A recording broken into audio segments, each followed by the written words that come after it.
Merci Sèche Onabontin pour cette intervention. Nous sommes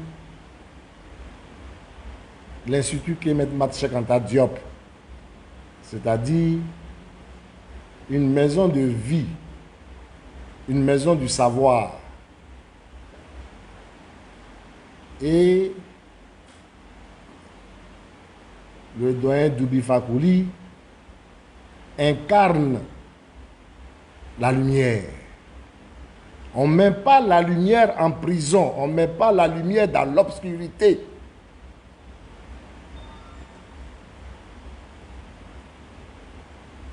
On parlera, certains parleront d'intellectuels, mais en ce moment où l'Afrique vit un virage de son histoire, où l'Afrique est en train d'opérer une rupture épistémologique, parce que ce qui caractérise la situation actuelle, c'est la volonté des Africains de prendre leur indépendance intellectuelle.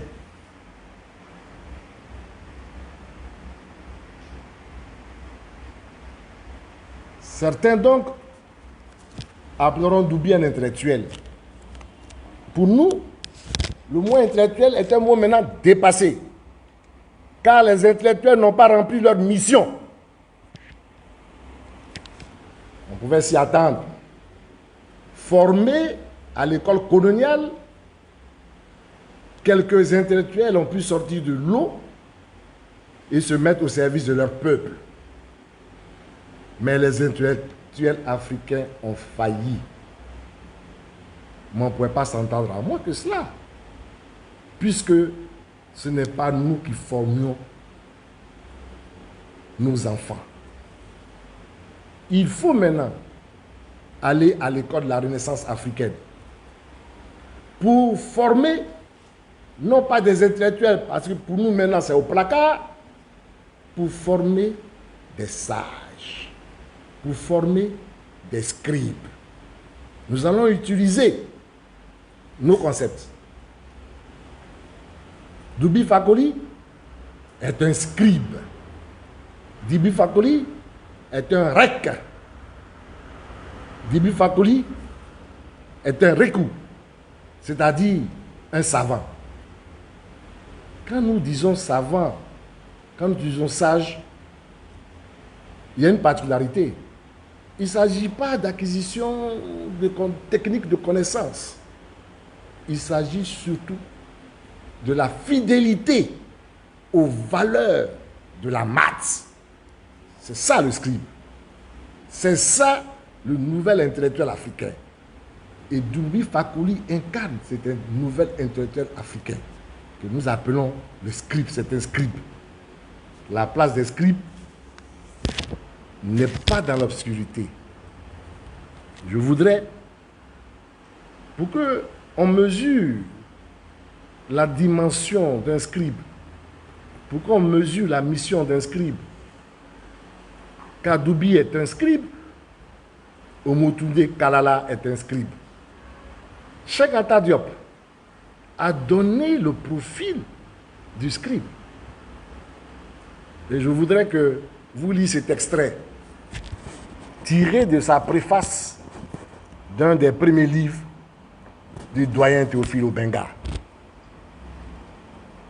Cheikh Anta Diop écrit ceci. En effet, on doit dire aux générations qui s'ouvrent à la recherche, armez-vous de science jusqu'aux dents et allez arracher, sans ménagement, des mains des usurpateurs, le bien culturel de l'Afrique dont nous avons été si longtemps frustrés.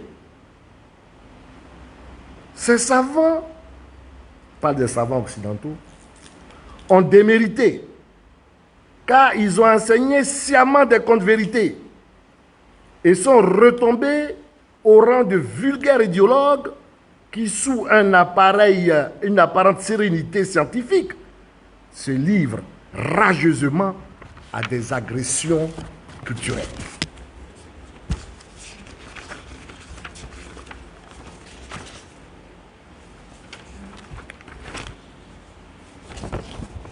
Obenga pouvait aussi bien être tenté par l'idée d'une brillante et monotone carrière universitaire, comme tout le monde. La voie à suivre est toute tracée, balisée d'interdits précis, interdit d'aborder les questions sérieuses, de servir sincèrement et efficacement son pays, prédilection pour le folklore et l'inoffensive, surtout dans le choix des sujets. En somme, une prostitution, une vie stérile pour l'Afrique. Voilà pourquoi il a tourné le dos résolument à cette voie. Aujourd'hui, pour l'Afrique francophone, l'incompatibilité est radicale entre sa carrière universitaire et sa carrière scientifique. Celle-ci doit être féconde. Et Doubi Fakoly, Kalala Oumoutoudé n'ont pas choisi la carrière académique. Ils ont choisi la carrière scientifique. Comme le dit Diop, si votre carrière académique vous empêche de réaliser votre carrière scientifique, alors sacrifiez votre carrière académique, c'est-à-dire votre carrière universitaire, et privilégiez votre carrière scientifique, parce que c'est cette carrière-là qui vous met au service de l'Afrique, et c'est ça qui fera de vous demain l'immortel.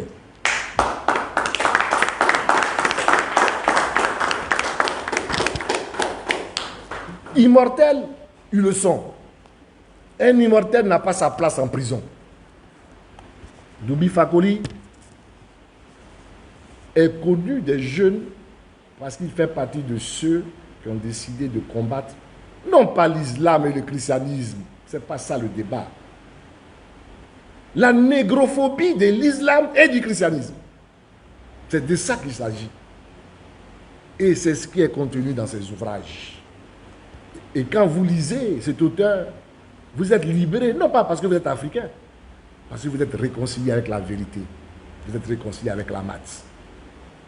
Les Juifs, après la Seconde Guerre mondiale, ayant pris acte qu'ils ont été victimes d'un racisme, ont réussi à obtenir de l'Église catholique qu'on modifie la Bible, qu'on retire de la Bible toutes ces thèses qui ont amené les gens à développer la haine contre les Juifs. Notamment cette partie où on dit un Juif a trahi Jésus. Parce que cette dimension-là, les gens écartent et essaient de l'effacer. Mais les gens ne se sont pas pris aux Juifs comme ça par hasard. Et le combat de Doubi, c'est ça. Qu'y a-t-il de mal de demander, de réclamer que les musulmans et les chrétiens extirpent de leur texte sacré tous les propos négrophobes, tous ces propos qui combattent la culture africaine, ces propos qui nous amènent à vivre en clandestinité dans notre propre pays.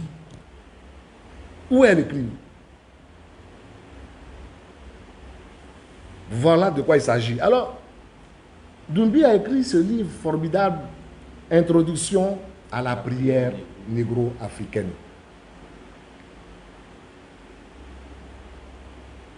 C'est une révolution. Parce qu'il parle de prière. Bon, on peut donner d'autres noms. Mais pour nous qui avons été éduqués par l'Église catholique et par l'école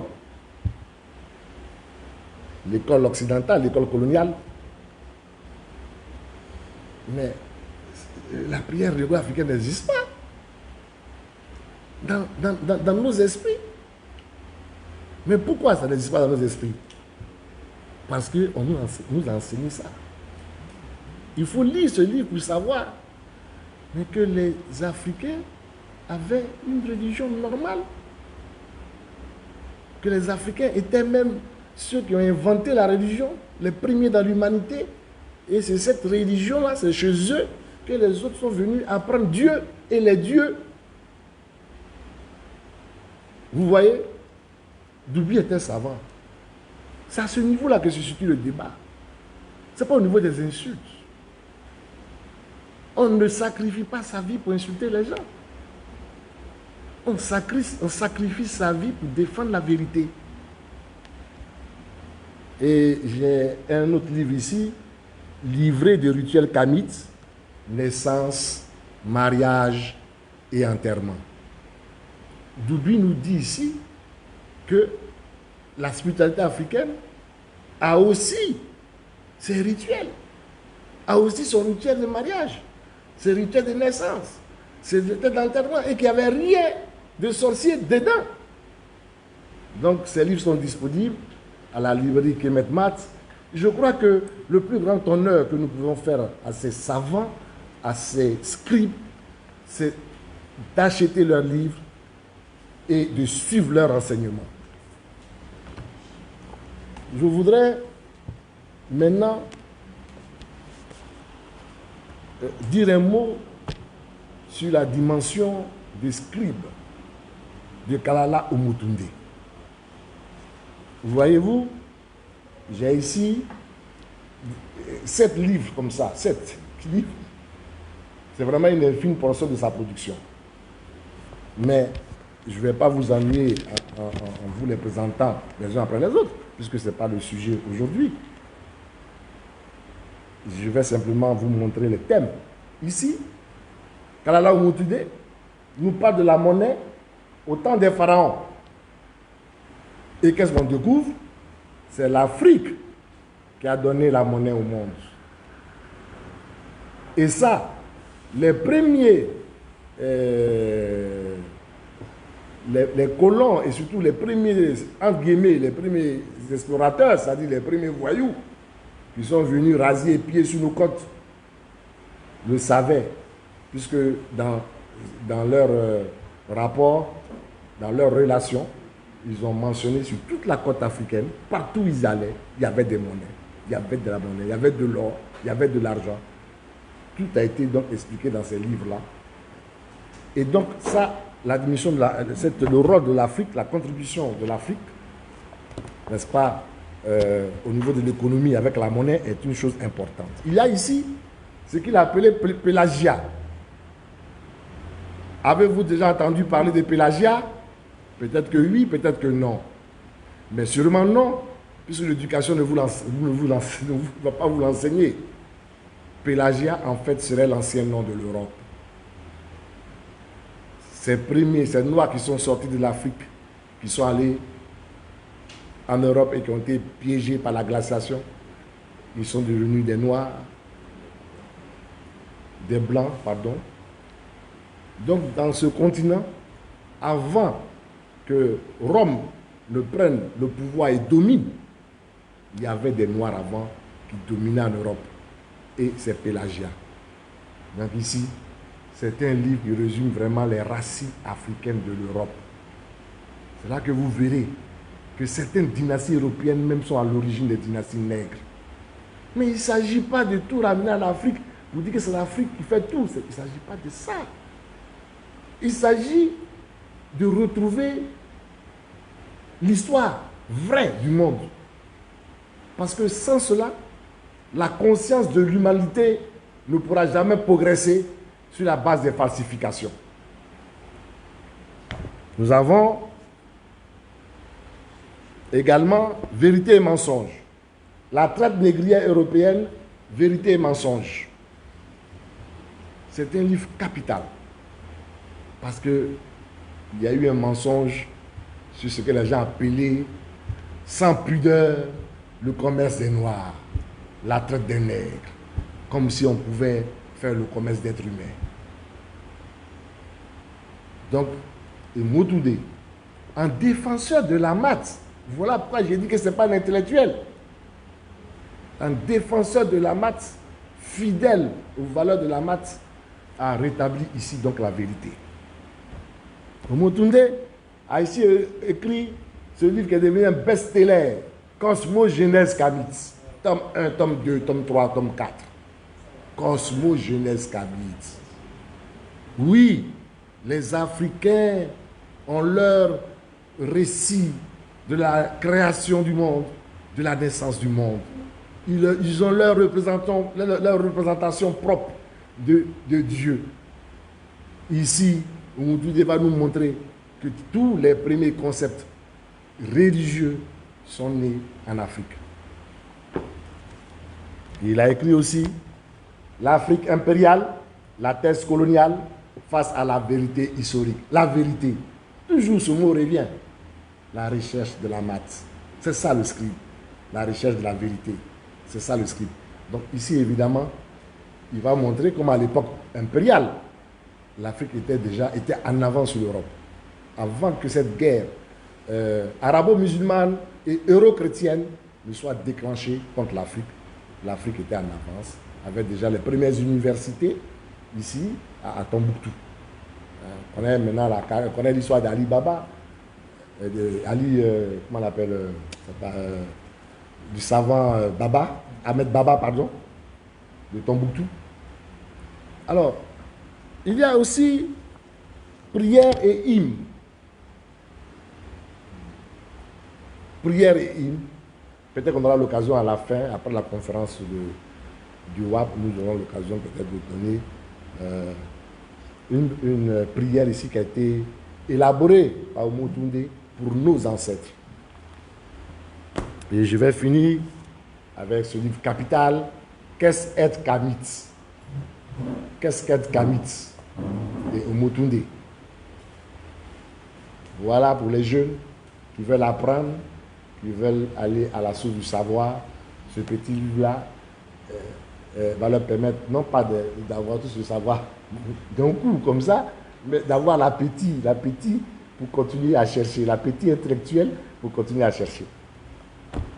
Donc voici donc, alors voilà, il y a d'autres livres comme Manuel d'études des humanités classiques. Ça c'est très important. On vous dit à rédiger des manuels. Et ces manuels-là, c'est avec ces manuels que vous devez utiliser maintenant pour éduquer vos enfants. Parce que comme nous le disons, nous ne devons pas permettre qu'une nouvelle génération d'Africains soit encore sacrifiée. Otep. Je vais vous présenter maintenant le conférencier. Bien, c'est toi qui... Ah oui, c'est toi. Je laisse le modérateur continuer à présenter le conférencier. Ok, après avoir situé le cadre, pour vous donner l'appétit, sachez que le thème qui nous réunit aujourd'hui est intitulé « Quel État dans les projets de constitution africaine en cours ?» Et notre conférencier va proposer l'État kamite consensuel comme alternative aux États berlinois.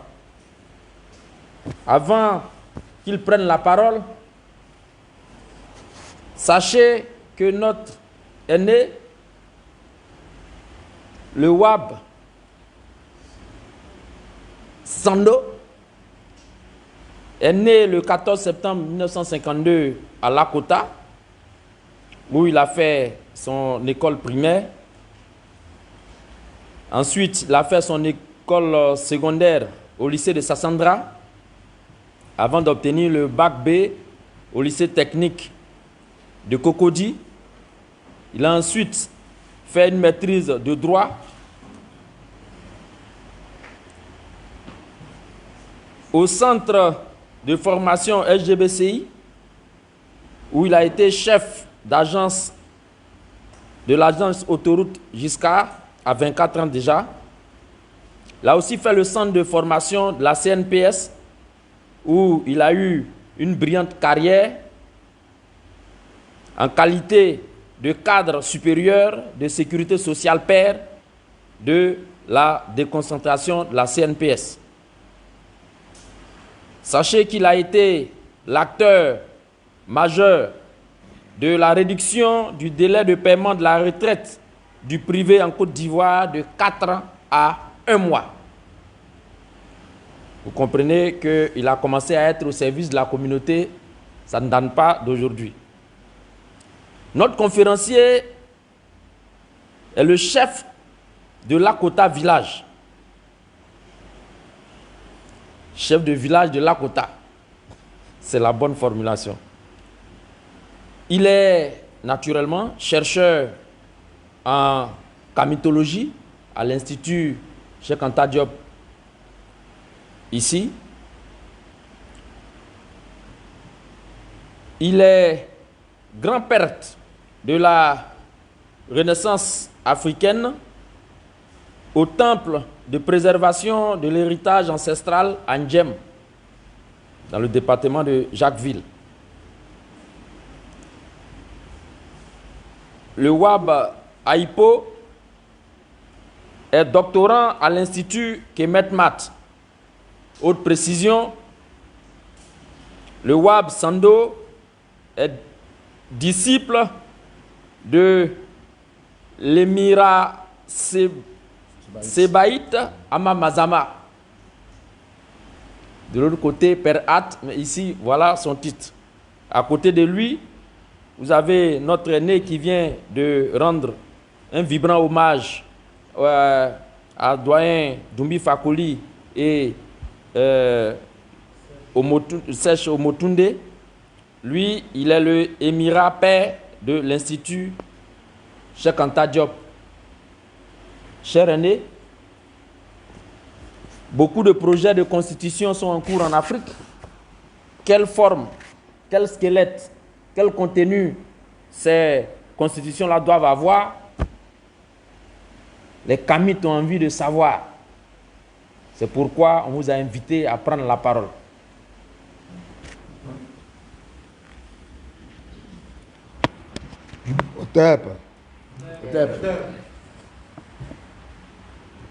Et je vais commencer mon propos par un avant-propos.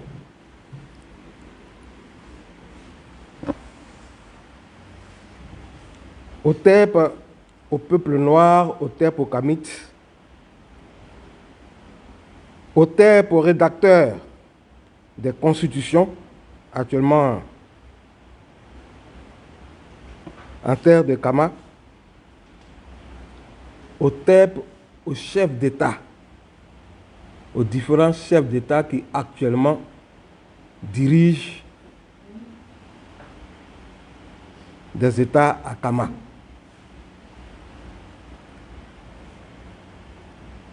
La présente conférence est une opérationnalisation de la Maat,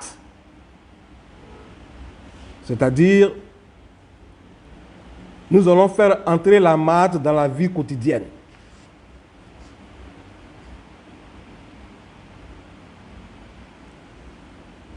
Et ce travail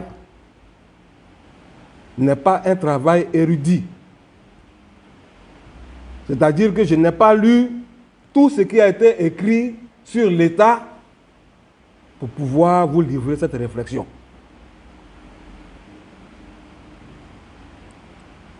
Il s'agit simplement d'une connaissance directe émanant des ancêtres.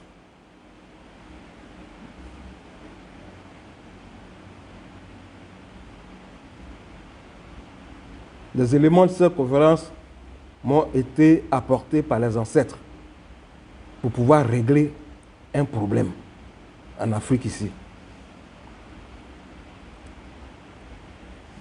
Alors, sachant déjà que le système qui est décrit est un système imaginaire qui dispose pour l'avenir. Aussi, toute ressemblance avec des réalités actuelles serait une simple coïncidence.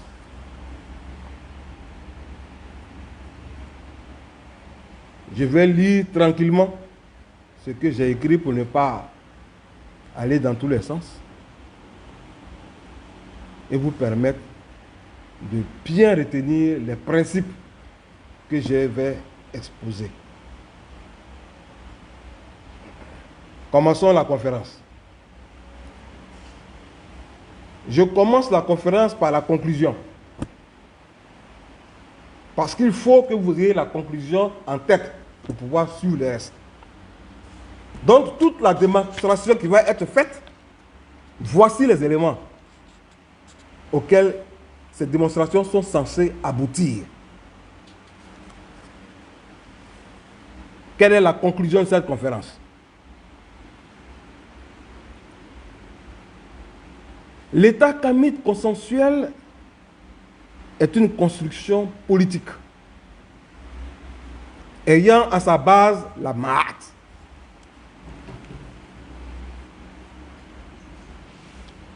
Et de cette base de la Maat vont être tirés le mandat du président. Le mandat du président, je vous le dis dans ma construction, qui m'a été apporté par les ancêtres, est un mandat à vie. Les présidents en Afrique doivent être des présidents à vie.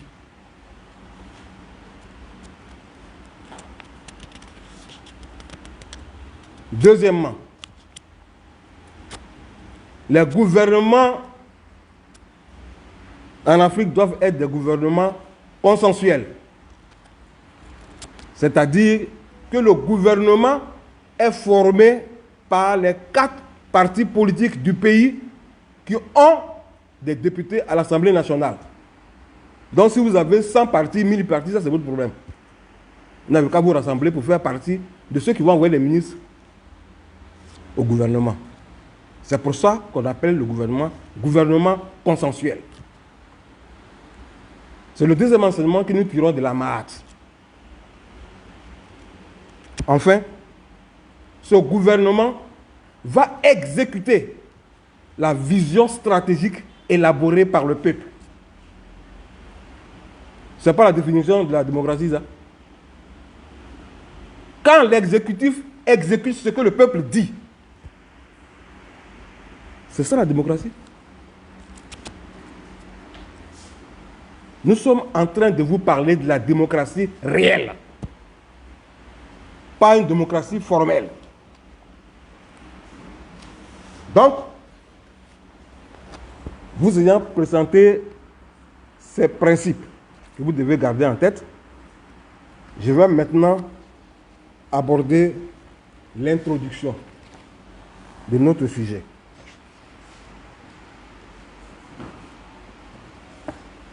Alors, cette introduction a un titre. Nous parlons de la radioscopie de l'État africain indépendant. C'est-à-dire en 1960, là, quand on était indépendant, là, quand tu fais une radioscopie, qu'est-ce que tu vois dedans? La radioscopie permet de voir au-delà de la chair. Donc, nous allons procéder à la radioscopie des États africains indépendants. Et dans cette radioscopie, nous allons découvrir le principe de la superposition d'États. En droit, on parle de succession d'États. Ici, il est question de superposition d'États. En fait, la superposition d'États est l'illustration de 100 ans de souffrance pour le peuple noir.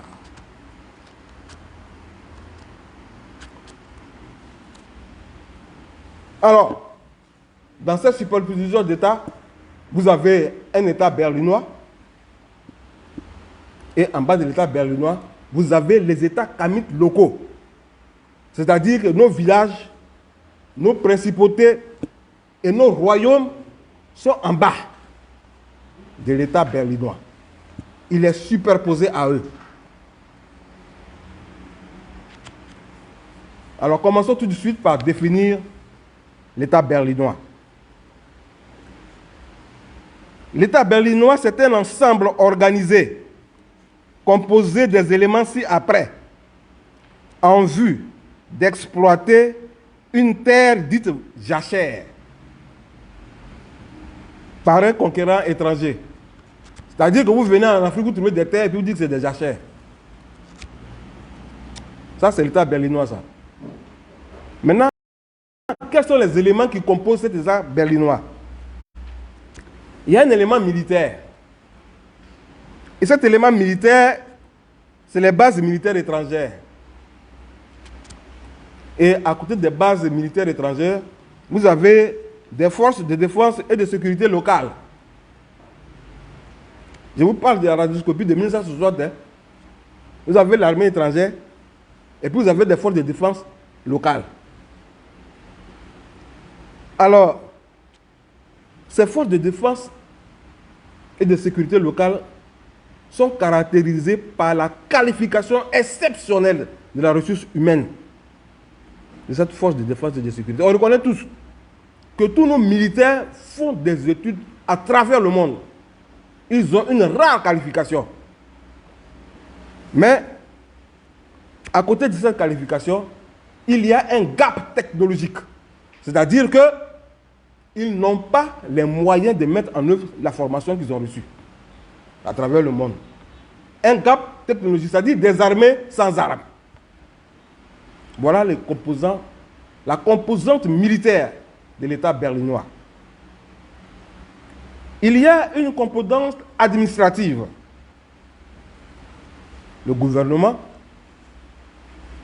son administration, mais qui sont tous sous influence. Parce qu'il y a un petit conseil technique quelque part là. C'est lui qui en fait qui commande. Un gouvernement et une administration sous influence. C'est la seconde caractéristique. Au plan politique, il y a des partis politiques prônant l'idéologie démocratique eurocentrée. C'est-à-dire que tous les politiciens que vous voyez là, c'est les Européens. Ils se disent, ils sont démocrates, ils sont fiers. Nous sommes des démocrates. C'est quand ils ne sont pas au pouvoir, hein. Mais dès qu'ils sont au pouvoir, ils deviennent autre chose. Les partis politiques, ils sont des démocrates. Au plan économique, alors les plus grandes entreprises sont à capitaux étrangers, les banques sont à capitaux étrangers, l'agriculture est essentiellement faite de cultures industrielles d'exportation au détriment de l'agriculture vivrière. Voilà une autre caractéristique de l'État berlinois en 1960 quand on prend l'indépendance. Venons-en maintenant au plan culturel. Le système éducatif est piloté par l'UNESCO avec une mission principale de ne jamais enseigner l'histoire de l'Afrique, l'histoire du pays aux enfants. Ça c'est interdit dans l'éducation. Il ne faut pas qu'ils apprennent l'histoire de leur pays. Évidemment, la langue étrangère, la langue officielle est une langue étrangère. Les médias à capitaux étrangers diffusent librement les valeurs sociales et morales étrangères, novellas, séries citadines, etc. Et au plan spirituel, la spiritualité étrangère est florissante. Au point que l'autre jour, il y a un pasteur qui a dit que mon Dieu a vaincu ton Dieu. Et il peut le dire tranquillement dans nos États ici. Mon Dieu a vaincu ton Dieu. Ça vaut une conférence aussi. Parce qu'on peut démontrer qu'il a raison et qu'il a tort en même temps.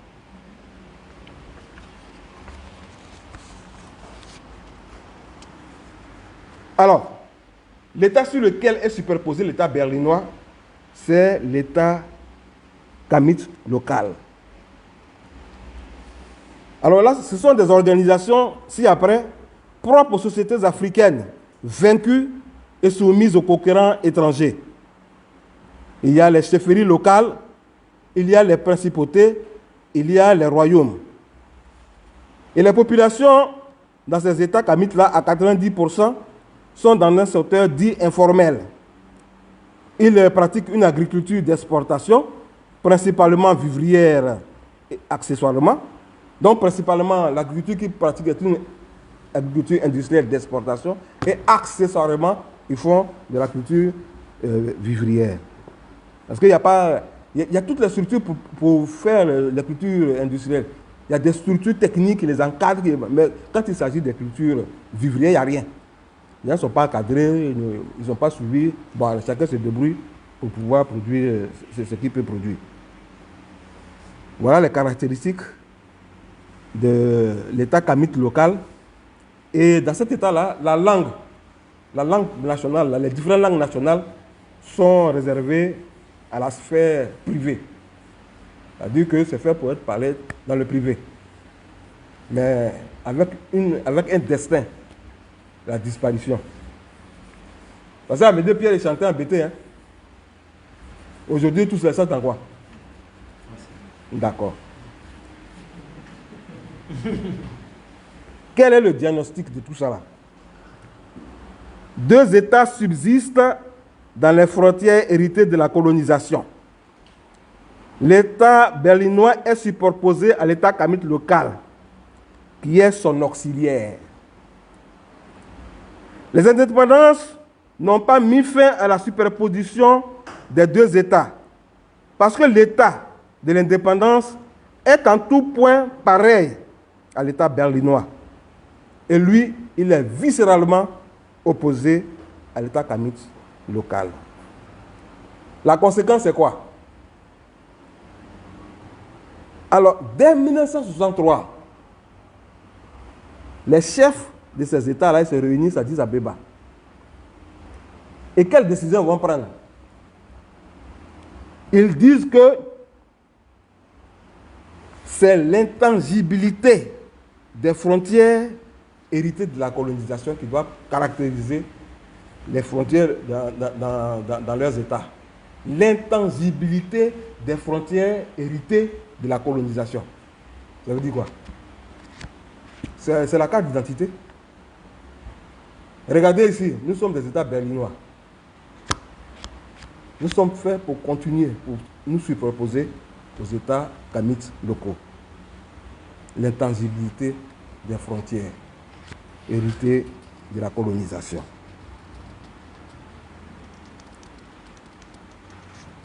Alors, devant cette situation, les ancêtres vous proposent l'État kamite consensuel, qui est, à mon sens, la formule capable de mettre fin à la superposition d'États, donc de donner l'indépendance à l'Afrique. Voyons comment cela est possible. Je vais vous annoncer le plan. Premièrement, nous allons avoir une approche théorique de l'État kamite consensuel. Deuxièmement, nous allons parler de l'organisation et du fonctionnement de l'État kamite consensuel. Et troisièmement, je vais vous donner quelques cas pratiques. C'est-à-dire que comment est-ce qu'on pourrait régler la situation politique de nos différents États à partir de l'État kamite consensuel.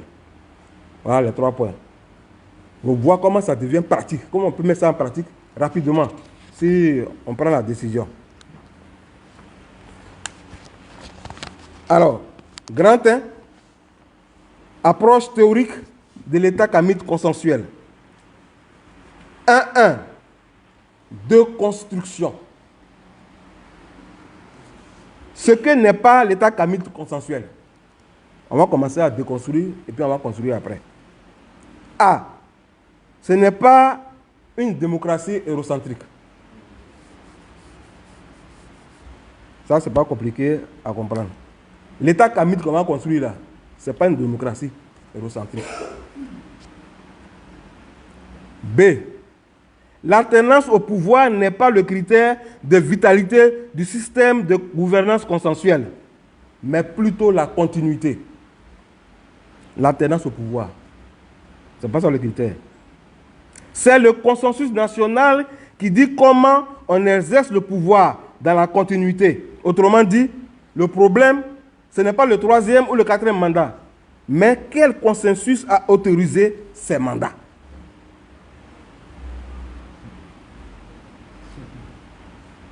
Dans l'État consensuel, il n'y a pas d'opposition. Comme dit Niamsi, écrivez. Il n'y a pas d'opposition. Parce que spirituellement, l'opposition n'existe pas dans l'État kamite. L'opposition, c'est 7. Et quand 7 vient, il détruit son frère, son grand frère.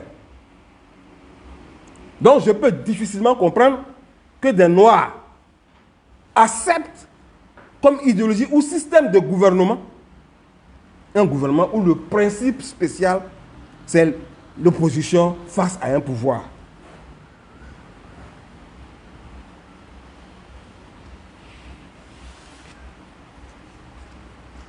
Spirituellement, la démocratie occidentale est l'installation disfecte dans la société. Et notre spiritualité nous enseigne que isfet, le désordre, ce n'est pas fait pour être installé dans une société. Donc, c'est les raisons spirituelles pour lesquelles il ne peut y avoir d'opposition dans un État kamite.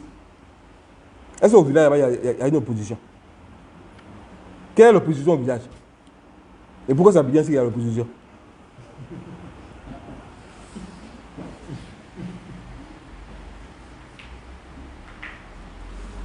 D. La limitation des mandats. Ce n'est pas tous les mandats qu'on limite. On ne limite pas le mandat des pharaons. Par contre, les ministres, ceux qui gouvernent, on peut limiter leur mandat. C'est pourquoi, en conclusion, je vous ai parlé déjà du principe de la présidence à vie.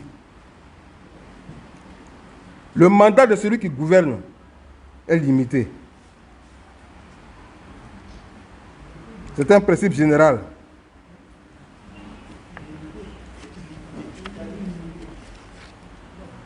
Celui qui gouverne, le gouvernement les ministres, leur mandat est limité. Mais celui qu'on appelle président là, son mandat n'est pas limité. C'est pourquoi on dit que la présidence, le mandat est un mandat à vie. C'est celui qui gouverne, celui qui est dans les affaires là, c'est pour lui qu'on doit limiter. Quand je vais vous montrer quelles sont les attributions du président, vous allez comprendre pourquoi on ne peut pas limiter son mandat.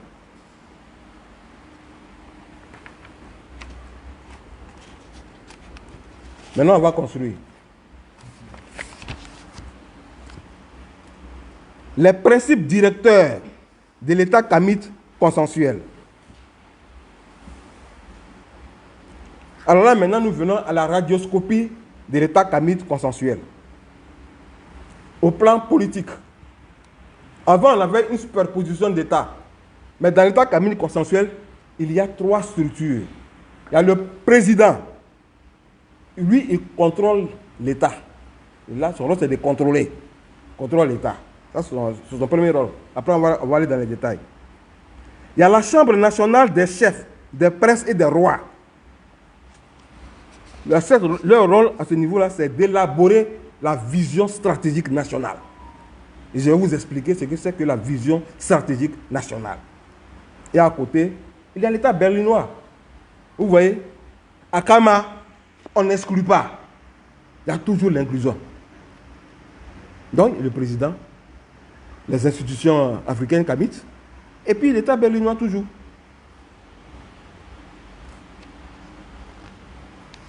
Cet État berlinois-là, c'est l'exécutif national. C'est-à-dire que tout ce qu'on a comme capacité d'action sont là pour exécuter. Ils exécutent la vision stratégique nationale du peuple sous le contrôle du président. Donc celui qui contrôle, normalement, il ne doit pas être dedans aussi. Il doit contrôler. Maintenant, au plan économique, comment l'État consensuel se présente? Il y a un secteur public qui a pour mission d'assurer la souveraineté économique de la nation dans le domaine jugé stratégique. Ça, c'est le rôle du secteur public. À côté de ce secteur public, il y a un secteur privé. Dans l'État consensuel, là, c'est un État capitaliste. Mais en même temps, avec des capacités publiques pour pouvoir faire face à des exigences stratégiques. La libre entreprise garantit l'initiative personnelle et permet de mettre en œuvre le génie du peuple noir. Alors, il est prévu une agence nationale de promotion de l'innovation. Et l'agence nationale de promotion de l'innovation gère le Fonds national de l'innovation. Et ce fonds est destiné à financer l'innovation. Sur Internet, là, on voit, il y a des gens à l'épée, je ne sais pas où, là, il dit qu'il fait du pétrole pour pouvoir allumer les gaz à la maison. Voilà, dans l'État consensuel, là, l'Agence nationale de l'innovation va envoyer ses papiers, on va étudier le dossier, puis on va le financer. Et puis, toutes les femmes ici vont avoir ce pétrole-là pour pouvoir faire la cuisine, ce carburant-là pour pouvoir faire la cuisine à la maison. Ça, c'est le rôle de l'Agence nationale de promotion de l'innovation. Avec ça, on va avancer au plan économique. Maintenant, au plan social, nous disons que dans l'État consensuel, l'eau, l'électricité sont garanties à chaque citoyen. C'est-à-dire que dès lors qu'un enfant naît, on sait qu'il doit consommer une quantité d'eau et d'électricité pour pouvoir grandir. Et cette quantité-là, c'est calculé par le gouvernement et c'est gratuit. On ne doit pas payer. Maintenant, celui qui va faire une piscine, eh ben lui, il va payer sa piscine. Mais chacun a droit à boire de l'eau propre, une bonne eau, et avoir de l'électricité dans tous les villages. Ce n'est pas impossible. L'éducation et la santé aussi doivent être mis à la portée de la population. Donc voici ce qu'est que la radioscopie de cet état kamite consensuel. Ça, c'est en A. En B, il y a l'autre principe.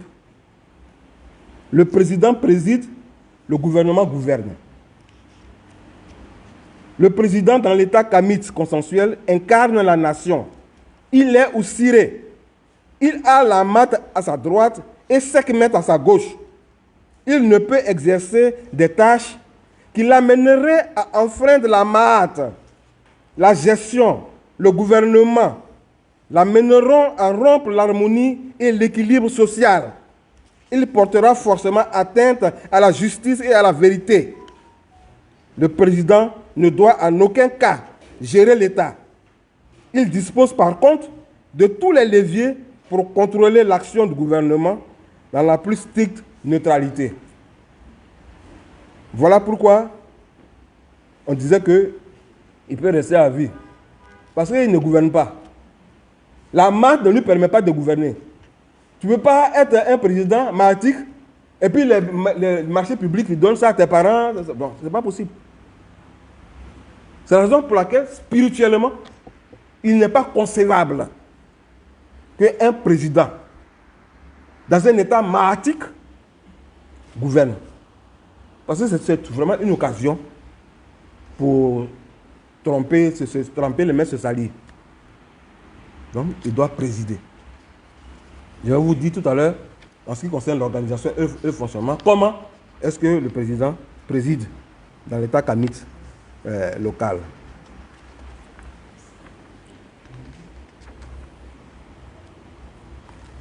Le mandat présidentiel est à vie. Ça, je l'ai déjà dit. Le mandat gouvernemental est limité dans le temps. C.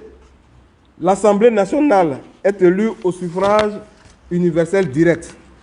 D.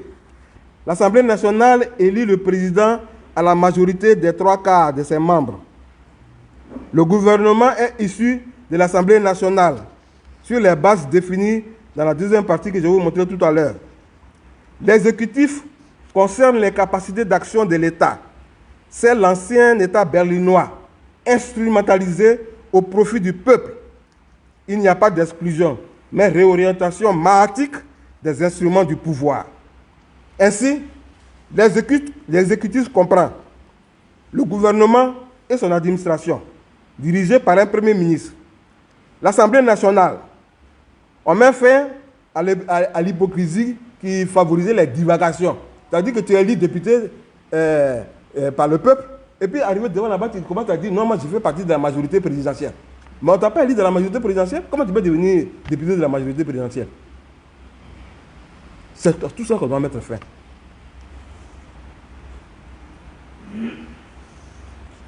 Les forces de défense et de sécurité.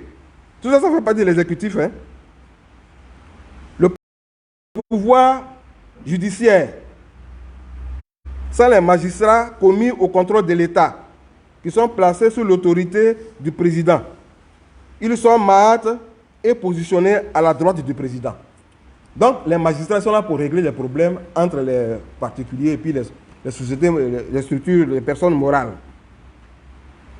Mais tous ceux qui permettent de contrôler l'État, c'est-à-dire le Conseil constitutionnel, la Cour des comptes, tout ça là, ils sont avec le président. Ils font le travail de contrôle du gouvernement. Maintenant, l'État kamite local, qu'est-ce qu'il devient? Lui, il est libéré, il est organisé avec des capacités renforcées et il est chargé de définir la vision stratégique nationale à partir de la démographie. Et c'est pas ça, hein, comme je vous le disais tout à l'heure, la définition de la démocratie. Et c'est Marx qui permet ça. La vision stratégique nationale à partir de la démographie. Je crois que j'explique ça encore mieux, un peu plus loin. C'est le peuple au sein de l'État kamite local qui définit les besoins des sociétés à partir de la démographie. Ce n'est pas les partis politiques. Par exemple, si 30 enfants naissent à Lakota, ben l'État, dans la vision stratégique nationale, on doit prévoir que dans 2 ans, on aura besoin de classes pour recevoir ces 30 enfants. C'est ça la vision stratégique. On reprend tout ça là, mais localité par localité. Et ça, c'est ça qui fait la vision stratégique. Tous les départements, c'est repris. Et puis on fait un document qui montre. Et le gouvernement, lui, il exécute. Les partis politiques ne sont pas là pour nous proposer des projets de société, de leur vision, non. C'est ce que nous, on a besoin, c'est ce que vous faites, et puis c'est tout. Voilà, c'est nous qui on commande. C'est comme ça. C'est le peuple qui commande.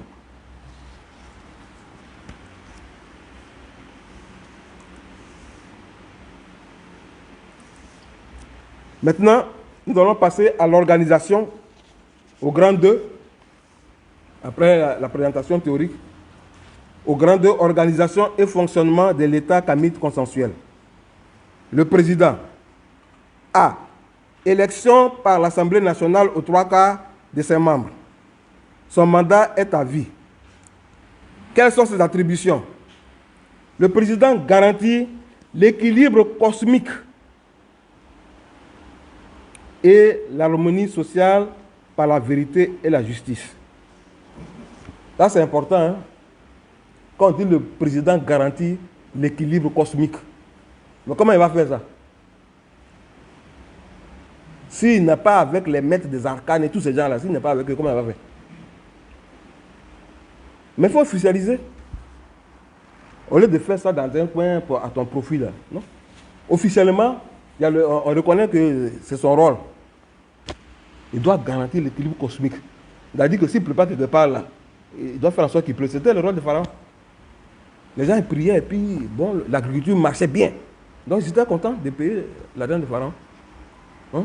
Le président est responsable de l'équilibre cosmique. Ça dit que ça... Il n'est pas là pour les petites affaires. Hein? C'est pour ça qu'il ne peut pas gouverner l'équilibre cosmique. Et maintenant, il fait régner l'harmonie sociale par la vérité et la justice. Il incarne la nation. Il veille à la souveraineté de l'État kamite consensuel et il exerce un contrôle neutre sur la réalisation de la vision stratégique nationale. Quant au gouvernement consensuel, comment il est organisé? Il est issu de l'Assemblée nationale, qui est élue directement par le peuple.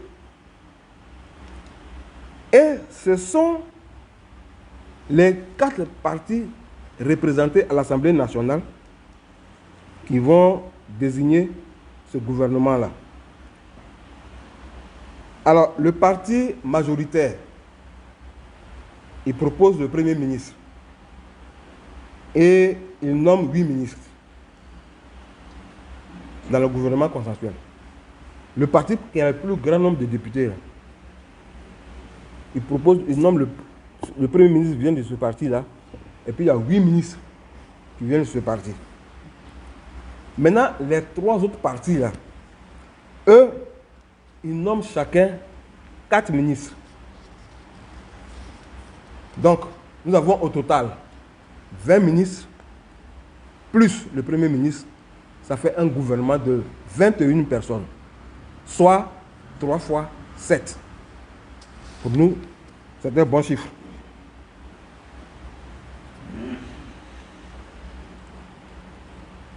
Et le mandat, il est de 7 ans, s'il travaille bien. Quelle est l'attribution du gouvernement? Il a déjà dit exécution de la vision stratégique nationale en relation avec les autres corps exécutifs. Et il assure la sécurité intérieure et la défense extérieure. Troisièmement, l'Assemblée nationale. Elle est élue au suffrage universel. Les circonscriptions des députés sont arrêtées par la Constitution. C'est-à-dire qu'on ne change pas de circonscription chaque fois qu'il y a des élections. Aujourd'hui, les députés, bon, on fait des calculs pour avoir les députés, pour avoir une majorité. C'est la Constitution qui décide. La Constitution de l'État consensuel, qui décide quelle est la circonscription d'un député dans notre État, combien de personnes doit représenter. On ne plus ça ne change pas, c'est fini. C'est fixé une fois pour toutes. Le mandat, il est de 7 ans, renouvelable 3 fois, soit 21 ans. Si les gens sont contents de t'avoir comme député, mais pendant 21 ans, tu peux faire ta carrière en tant que député dans l'État kamite consensuel. Pas de mandat de 4 ans, 5 ans, 7 ans, 21 ans. Parce que chez nous, c'est la continuité.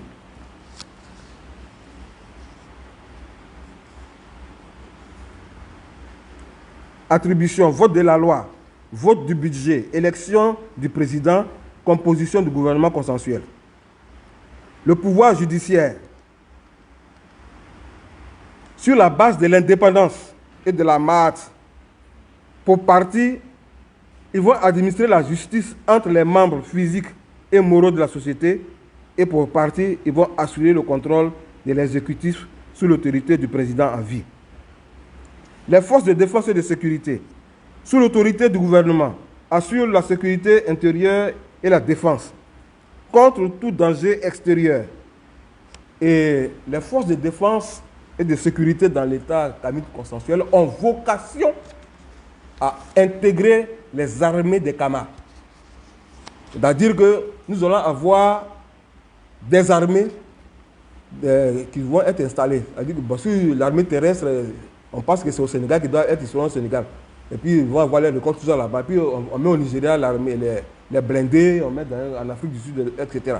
Donc nos armées que nous avons là ont vocation à intégrer l'armée de Kamas.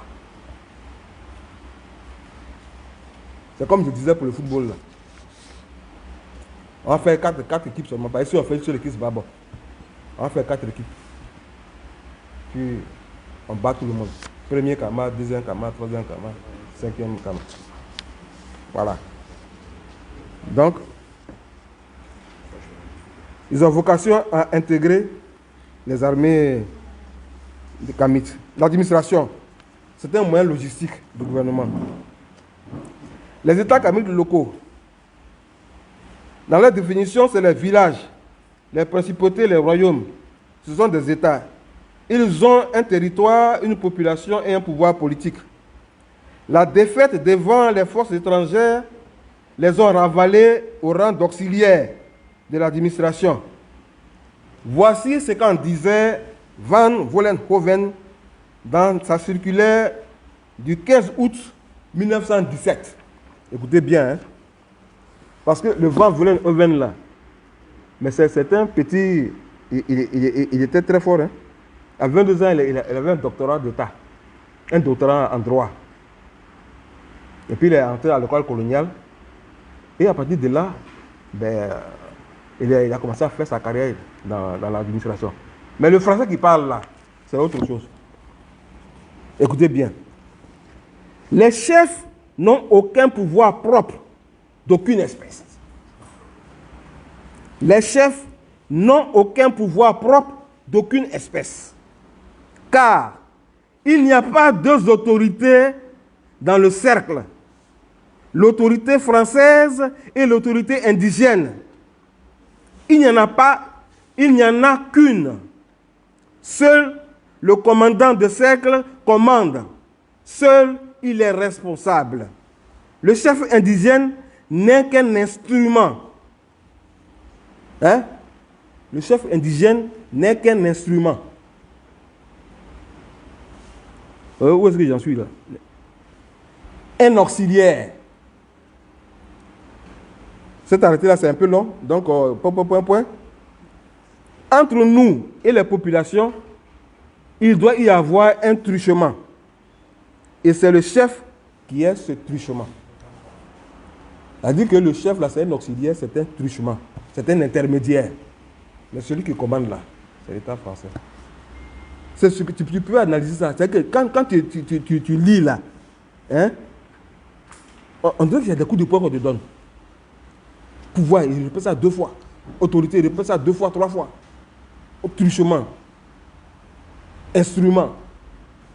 C'est vrai que ça te met au chaos, quoi. C'est violent. C'est méprisant. Mais c'est comme ça qu'a été conçu dans l'État berlinois le chef de l'État kamite local. Alors, depuis cet arrêté, quel décret, quelle loi a mis fin à cette conception des États kamites locaux? Les élites des indépendances ont chaussé les bottes de l'État berlinois et laissé les États africains qui, depuis la défaite, prennent soin du peuple dans le statut de truchement. Les États africains, aussi longtemps qu'ils ne prendront pas conscience de cette situation, seront eux-mêmes des truchements d'une métropole.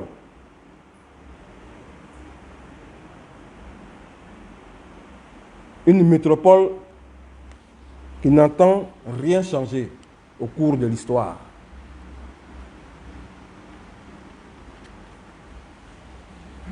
Il faut prendre le décret libérant les États kamites locaux. Il faut les organiser et leur donner leur place. Et c'est l'État kamite consensuel qui permet cela. Dans la mesure où ils deviennent la seconde structure principale. C'est eux qui sont avec le peuple. Comment les gens les ont considérés comme des instruments, comme des auxiliaires, comme des truchements, et ça continue encore 60 ans plus tard. Ça, c'est quoi ça?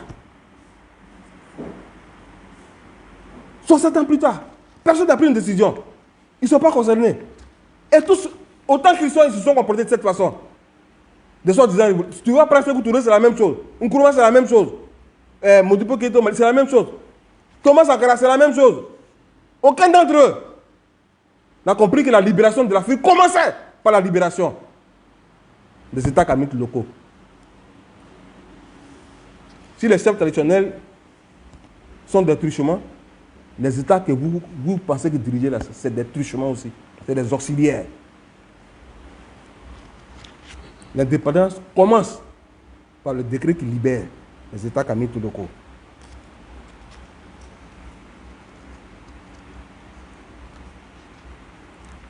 Au plan de l'organisation, il y a le conseil local villageois. Les membres du conseil, dont le nombre est à définir, représentent les paysans, les femmes et les jeunes. Ils sont cooptés et non élus par l'assemblée des chefs de famille. Les membres élisent un chef qui les représente au conseil départemental. Donc, au niveau du village, il y a un conseil local villageois. Le conseil départemental des États kamites locaux, il est composé des représentants des conseils locaux villageois et des conseils des quartiers, dans les sous-préfectures. C'est le conseil départemental. Le conseil départemental comprend 3 commissions. Il y a une commission agriculture et agro-industrie, une commission commerce et industrie et une commission technologie de la communication, du tourisme et de protection de l'environnement. Et ce conseil départemental a un secrétariat administratif et technique. Le secrétariat administratif assure la gestion administrative du conseil. et les ingénieurs spécialisés travaillent dans les commissions et conseillent chaque commission. Donc, dans ces 3 commissions-là, il va y avoir, ils vont employer des ingénieurs agronomes pour ce qui est des questions d'agriculture, ils vont employer des informaticiens pour les questions d'informatique, ils vont employer des ingénieurs techniques et commerciaux pour ce qui est des questions de commerce. Donc, l'avantage, c'est qu'il va y avoir une réduction de la symétrie de l'information. Parce que dorénavant, ces structures de l'État kamite local auront les compétences. Ils auront les compétences au même titre que le gouvernement. Et les gens ne vont pas aller leur raconter des histoires. Dans le conseil départemental, il y a une commission et il y a des ingénieurs et des gens qui sont formés pour pouvoir leur donner les conseils. Et puis, ils font le travail.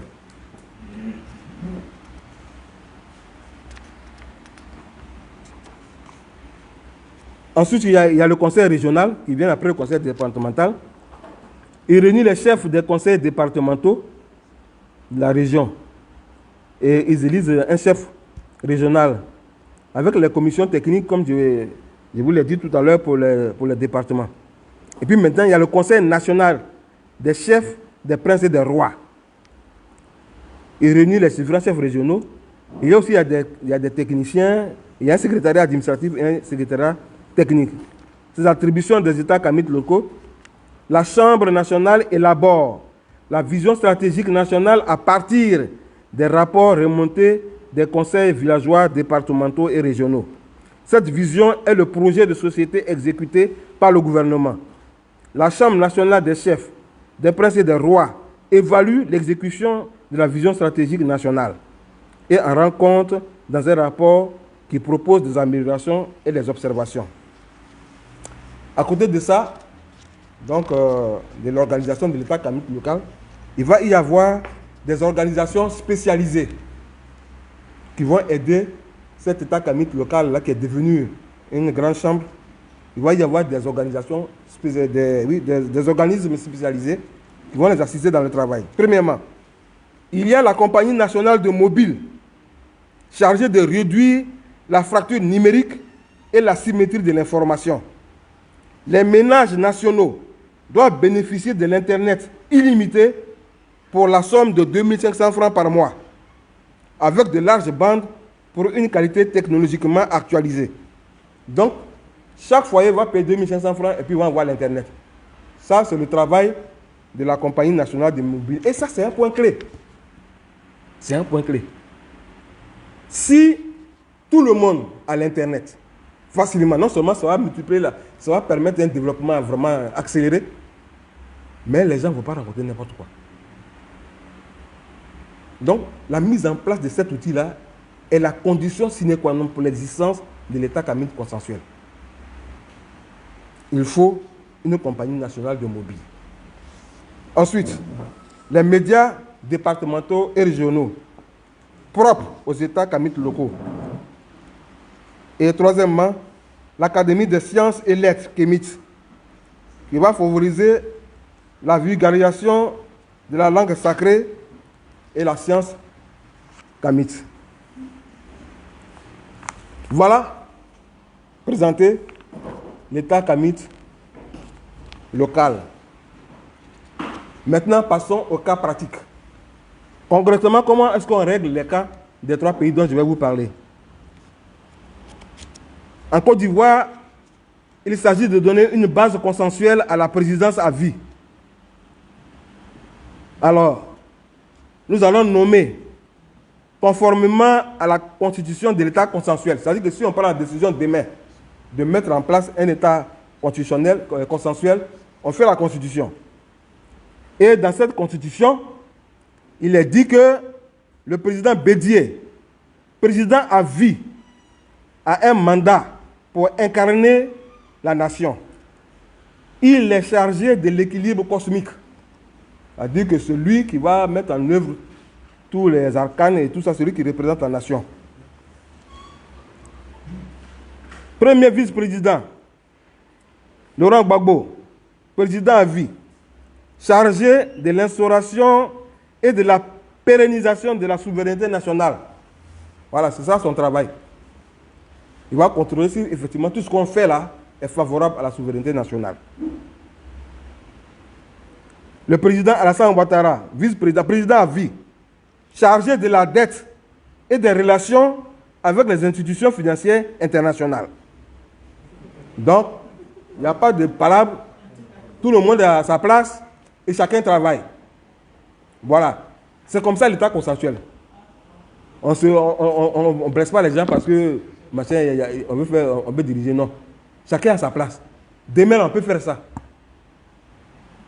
On se réunit, on fait la constitution, on élit les députés, et les députés, ils élisent ces personnes-là pour une période transitoire, et puis après, on revient à la normale, et puis on désigne le président normalement, comme il a été dit, on met en place des États locaux là, et puis ils ont la vision stratégique, et chacun va, on a notre agence de promotion de l'innovation, on met l'argent dedans. Et puis les jeunes qui ont des idées, on les aide à s'enrichir. Et puis voilà. Et puis tout le monde est content, le pays est riche et puis on est beau. C'est tout.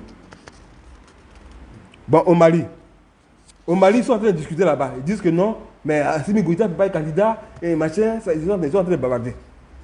Donc, nous on leur dit, quand dans l'état consensuel là, Assimi là, il est président à vie. Voilà. Avec les colonels là, ils sont présidents à vie. Et puis, leur travail, c'est de défendre le Mali. Pas une affaire de non, pourquoi il a dirigé la transition, il ne doit pas être président, il ne doit pas être candidat. Ça, c'est une vision eurocentrée, ça. Dans l'état Kamit, là. C'est l'histoire qui est en route. C'est l'histoire qui veut qu'il soit le président du Mali.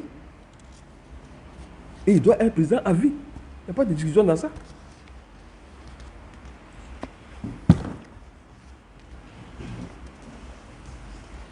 Donc, président à vie, et avec les colonels, ils sont chargés de la défense. Si longtemps qu'ils vivent là, ils vont faire en sorte que le Mali ne soit plus agressé. Puis ils deviennent un État indépendant, où les gens jouissent de leur richesse. En Centrafrique, j'ai vu Niamsif, il a fait deux directs à Niamsif par rapport à la Centrafrique. Il dit, faut pas Touadéra va être candidat, il va modifier la constitution pour pouvoir être candidat, etc. Vous croyez que les présidents, les gens comme les Touadéra là, ça court la rue? Depuis que les gens ont tué, comment il s'appelle, Boganda là. Qui est président en Centrafrique là-bas? C'est qui? C'est pas Bokassa, c'est pas Bozizé, c'est pas etc. Mais si les ancêtres ont envoyé quelqu'un comme Touadéra, il y a des discussions par rapport à son mandat. Niamsi, il est philosophe, il connaît tout, mais il n'est pas afrocentré. Il n'a qu'à apprendre l'afrocentricité. Comme ça, il va comprendre que les gens comme ceux-là, c'est les ancêtres qui les envoient. Et puis, ils ne courent pas à la rue, quoi. On n'en trouve pas tout le temps. Parce que Touadéra, lui, il est l'incarnation de Barthélemy Boganda. Est-ce que vous connaissez Barthélemy Boganda? C'est lui qui a créé le Messan. Zokwezo. Un homme est un homme. Il est réincarné. Et vous avez discuté. Boganda, les gens l'ont tué. Il doit être le président, et puis son avion est explosé en l'air, et puis voilà. Alors s'il revient là, c'est vous qui allez dire que non. Il y a des histoires de mandats qui doivent durer 2 ou 3 ans. C'est quelle histoire ça? Alors vous remettez qui à la place? Ils n'ont qu'à nous dire qu'ils veulent mettre à la place.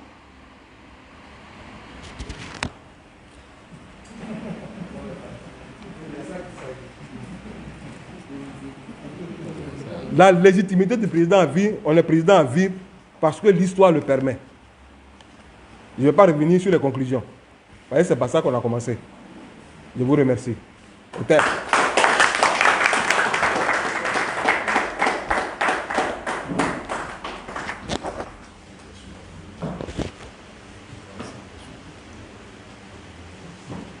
Bon, vous allez poser des questions, mais ça c'est une chose. Hein. On doit organiser un panel.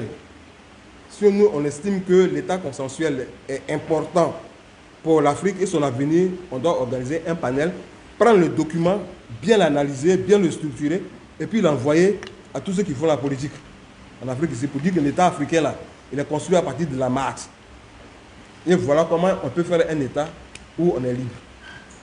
Donc, vous, quelques questions aujourd'hui, mais attendez-vous à être appelé à participer à un panel pour enrichir les idées. Et puis tout le monde peut répondre. Hein. Celui qui sent inspiré pour répondre aux questions, il peut répondre. À santé, doyen. Vraiment, après l'exposé contenant des éléments authentiques, vous êtes invité maintenant à prendre la parole. Nous allons d'abord ouvrir une série de 5 personnes. Donc, vous qui voulez prendre la parole, vous levez la main, vous donnez votre nom et en même temps, vous avez la parole. Vous pouvez aussi bien faire des contributions que demander à en savoir plus sur certains sujets qui ont été évoqués.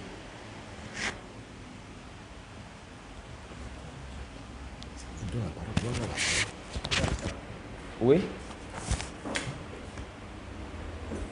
Peut-être. Bon, je suis écrit comme pomme. Vous aurez vu que j'ai ajouté un petit écrit devant, parce que chez nous, les papas des jumeaux, c'est comme ça qu'on les appelle. Donc, vraiment, merci. Je suis peut-être venu un peu en retard, mais je pense n'avoir pas loupé grand-chose. L'idée même de cette conférence, moi, je remercie déjà ceux qui ont pensé à l'organiser. Ma question est de savoir, au jour d'aujourd'hui, avec les fléchettes ou les flèches que nous recevons pour le combat des Camis, comment est-ce qu'on pourrait opérationnaliser cela? C'est-à-dire que la démarche pour sa mise en application. Parce que si nous, on est tous d'accord pour le principe de la maths, on va aller vers des personnes qui ne partagent peut-être pas ces idéaux-là. Comment est-ce qu'on procède déjà pour les faire comprendre ce principe? Le WAP, il a parlé du panel. Mais comment déjà les faire comprendre cela et comment l'opérationnaliser pour qu'on puisse réaliser cela? Et au jour d'aujourd'hui, comme on dit, tout projet a un délai. On commence quand? On finit quand? On estime que ça peut nous prendre combien de temps pour la partie information, la partie mise en œuvre et la partie suivi et évaluation de ce qu'on aura proposé. Merci.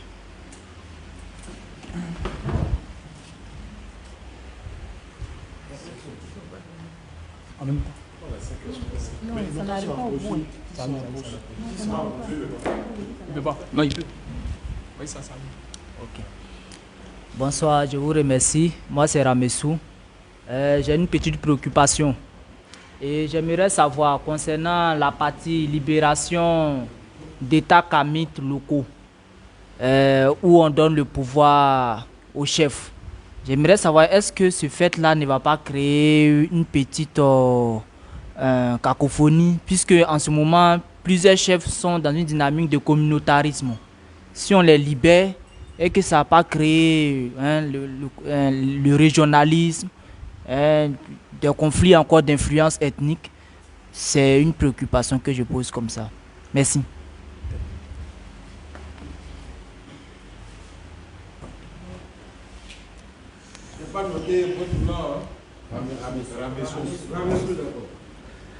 Bonsoir, c'est Franck Kevin Tamo.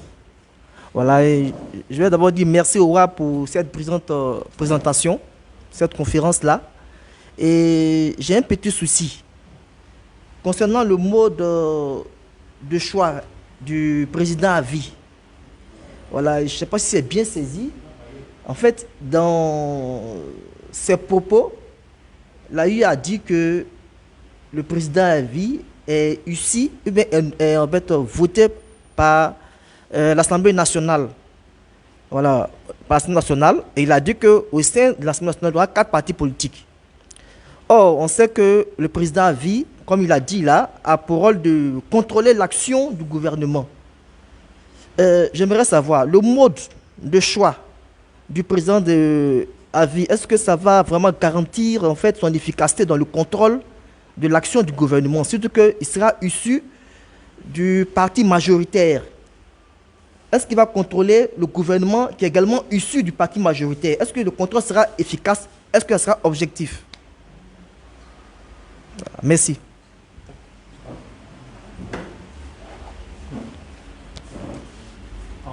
25 là-bas.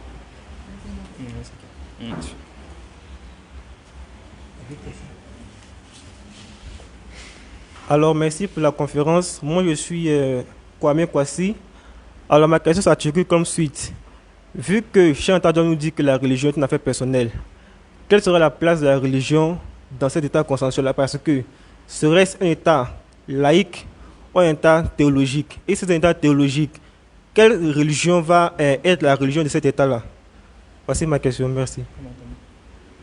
Mon nom c'est Kwame Kwasi.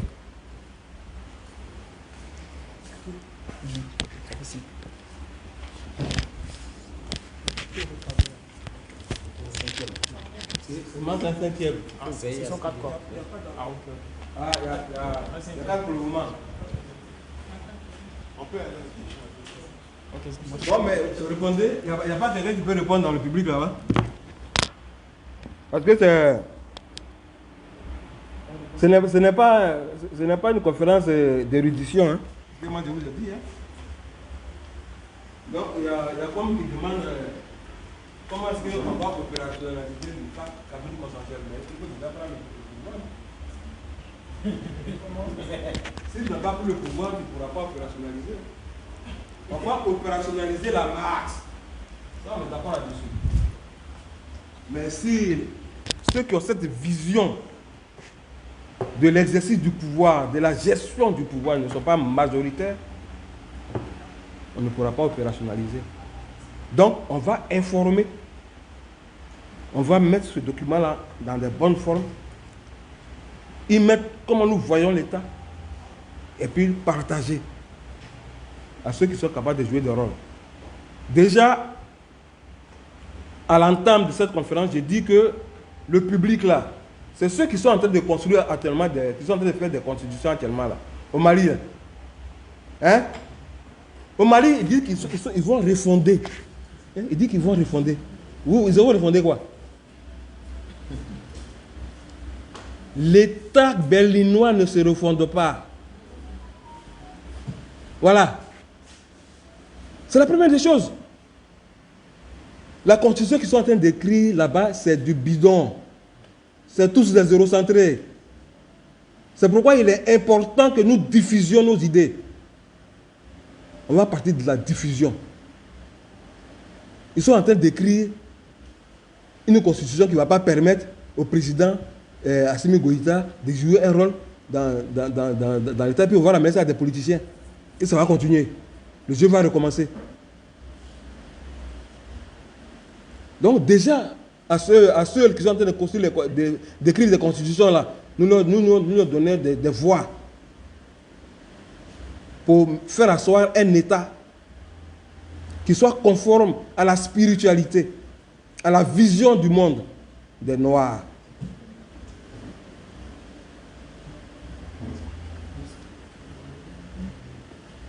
Donc, opérationnaliser, prenez le pouvoir. Maintenant, ceux qui sont en train d'écrire, ils n'ont qu'à nous écouter et puis mettre ça en œuvre.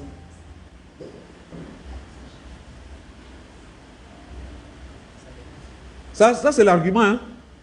La cacophonie, le tribalisme. C'est pour ça que justement, les États berlinois là, qui sont venus après, ils ont maintenu la soupape là. C'est pourquoi il dit que c'est des truchements, c'est les auxiliaires. Les gens sont toujours auxiliaires. Mais ce qui est sûr, c'est la réalité qui est auxiliaire. Libérer, c'est-à-dire que vous voulez dire qu'en Afrique, il n'y a pas eu d'empire, il n'y a pas eu de grands royaumes, mais les royaumes, ils existent. Vous allez à Créjambo, il y a un royaume là-bas, et puis ça fonctionne. Vous avez vu que l'organisation de l'État islamique, là, c'est pyramidal, ça commence en bas et puis ça monte. Et chacun a le pouvoir. Le seul pouvoir qu'ils ont, c'est d'élaborer la vision stratégique nationale. Quels sont nos besoins? C'est tout. Toi, tu dis les besoins que tu as dans ton village. En quoi ça va gêner quelqu'un d'autre?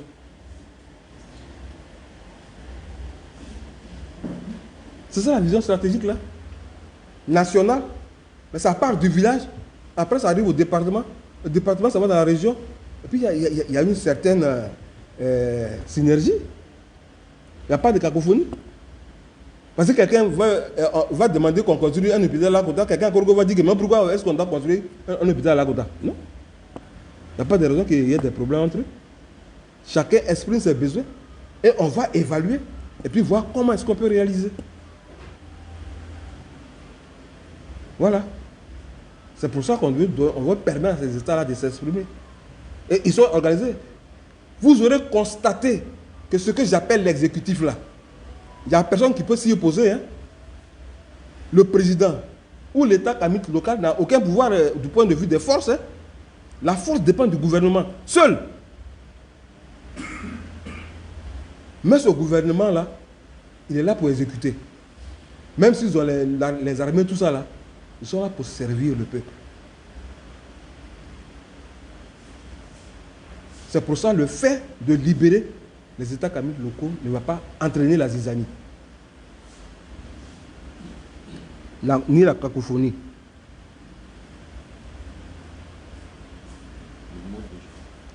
Le mode de choix. Oui, je l'ai dit. C'est l'Assemblée nationale, mais c'est aux 3 quarts. C'est pour ça qu'il y a une très grande majorité. C'est-à-dire que si ton parti a les députés, mais ils n'ont pas tout. Il faudrait que tous les autres partis là soient d'accord pour que la personne soit président. Si tu n'as pas le profil, et puis bon, je ne suis pas en train d'écrire la loi électorale. Hein. C'est la loi électorale qui va rentrer dans les détails. Il faut un dossier, il faut n'avoir jamais fait ceci, il faut n'avoir jamais fait cela pour que la personne soit élue. Même si tu viens du parti majoritaire, que tu as fait des choses auparavant, tu ne peux pas. Si tu n'as pas respecté la MAT avant, alors que nous sommes dans un état matique, eh ben, tu ne seras pas président. Voilà. Donc ce n'est pas un choix où le parti majoritaire va imposer, à moins qu'il ait les 5/5e de l'Assemblée, auquel cas, ben, c'est un parti unique qui dirige tout. Mais je ne pense pas qu'avec 4 partis, il peut avoir toute l'Assemblée nationale.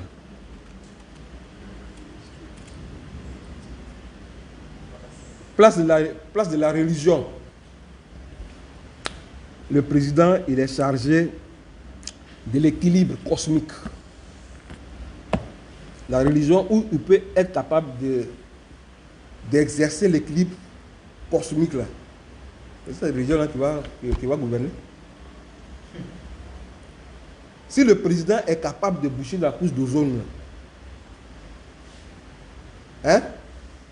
Il est capable de faire en sorte que la pluie tombe partout. C'est pour ça qu'il ne gère pas les petites affaires. Il est responsable de l'équilibre cosmique. Ça, c'est la divinité, c'est la spiritualité. Akama,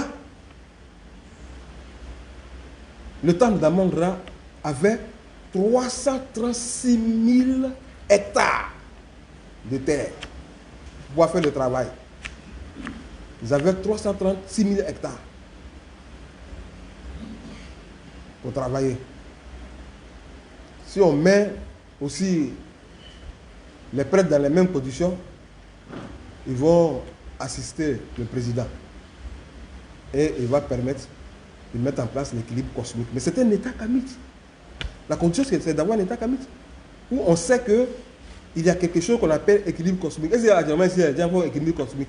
Non. Ils sont au ras de pâquerettes. Les problèmes là, c'est des petits problèmes. C'est-à-dire que tous nos gars qui sont partout dans les villages, qui ont des capacités réelles là, ils doivent pouvoir avoir les moyens de faire leur travail. C'est-à-dire qu'il y a un budget, c'est pas combien de milliards. C'est avec ça que le président gère les capacités cosmiques. Le doyen Doumbia demandait de donner les moyens au maître des arcanes au Mali. Il parlait tous les jours de ça. Voilà. Dans l'état kamite là, le président, il a le budget pour pouvoir lui donner les moyens pour faire tous les sacrifices que vous voulez. Et puis on donne au WAB 5000 hectares.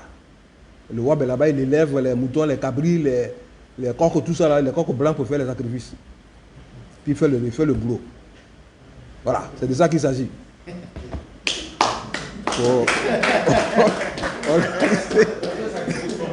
l'équilibre cosmique.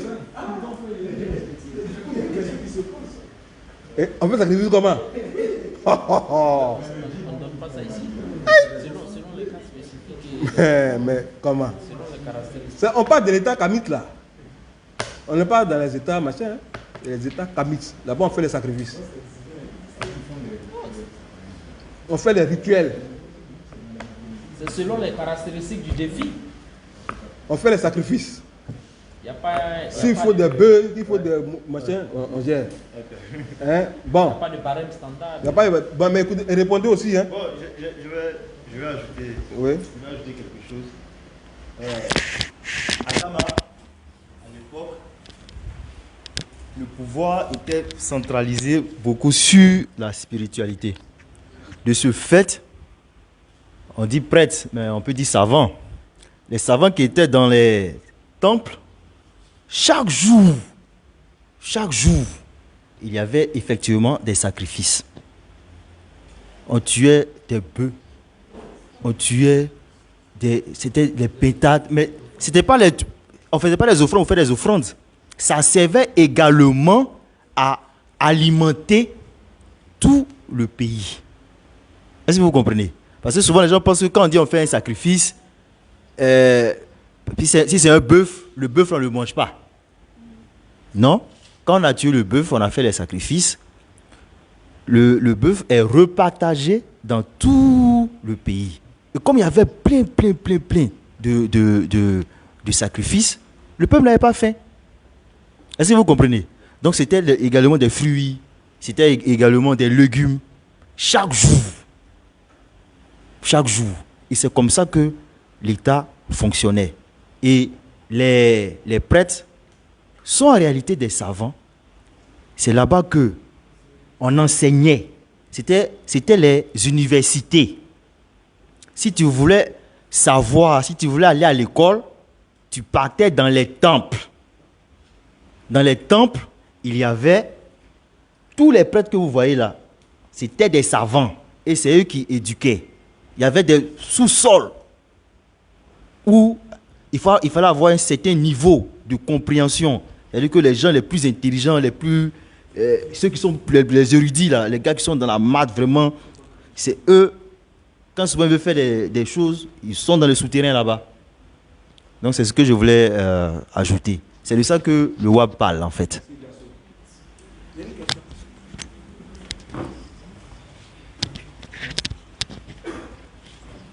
Je me présente, M. Aipo Tchekré. Ma préoccupation est la suivante. Puisque l'État kamite ne rejette personne, c'est un État d'intégration.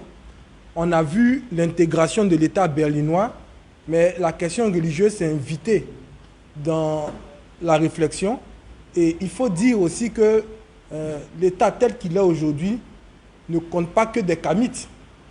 Comment est envisagée l'intégration dans le rapport avec les autres communautés qui existent aujourd'hui? Est-ce qu'elles seront bannies de la carte? Est-ce qu'elles seront reléguées à un statut secondaire? Quel est le sort qui est réservé aux différentes communautés existantes dans les différentes couches sociales?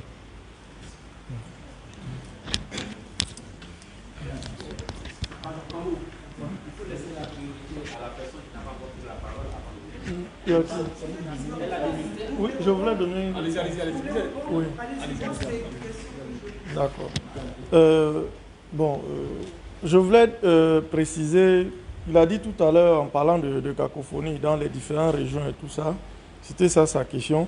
Moi, je voulais préciser qu'étant donné, comme l'a dit le WAP, que l'État kamite, ça doit être concentré, la maths, c'est le socle de cet État-là. Ça veut dire que si tous ceux qui sont dans ces régions-là adhèrent au principe de la maths, normalement, ils ne devraient pas avoir de cacophonie. Parce que, comme on l'a dit, je rebondis dessus pour dire, il a dit l'État kamite, on ne rejette personne. On ne rejette personne. C'est un élément consensuel. Je veux dire, quand vous lisez les 42 règles d'Ama, vous vous retrouvez là-dedans. C'est-à-dire qu'à aucun moment, il y a des éléments de restriction. Ce n'est pas comme l'État berlinois s'est basé sur quoi? Vous avez lu le Code noir? Ben oui. Voilà, vous voyez, déjà à partir de ce moment-là, c'est discriminatoire. C'est déjà, on commence déjà à séparer. Je ne sais pas si vous avez lu la bulle papale, je crois, de...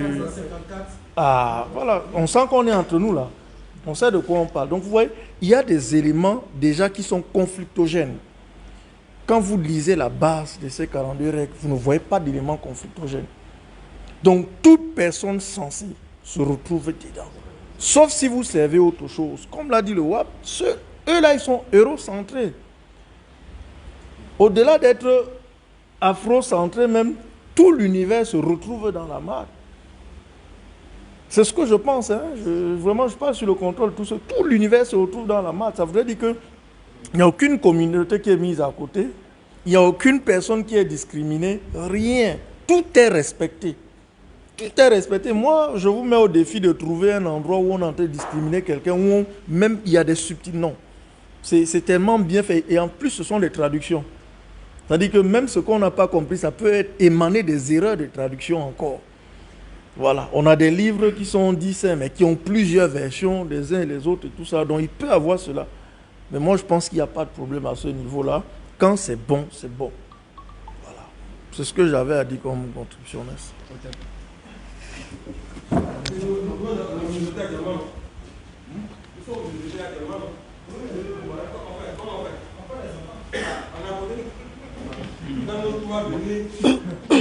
J'ai pas besoin de micro.